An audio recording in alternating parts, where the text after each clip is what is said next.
The core hypothesis at the heart of ACT is that changing our relationship to our thoughts and feelings, rather than trying to change their content, is the key to healing and realizing our true potential. So, could you maybe expand on the significance of this hypothesis here?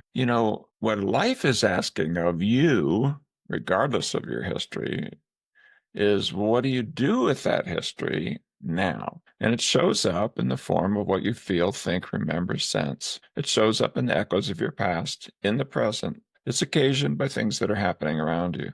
That's your source of wisdom because that hard learned wisdom from the years on the planet now shows up in this present moment. So, our typical thing we do is we look at the things that show up that we don't like and then we want to diminish those. And the ones we do like, and we want to make more of those, which is fine. But be careful because you can do things where things you need that are painful or difficult, you avoid. And things that, yeah, it's great to notice, but they dare not be clung to because it's going to create additional problems, should be allowed to come and go. And so, joy is not something you get to hang on to because doing that's not joyful. And conversely, if you run from uh, difficult and painful thoughts, feelings, memory, as if that's the only way you're ever going to be able to be whole and free, well, you kind of put yourself in a situation where you'll only be whole and free if you can run away from your own history fast enough.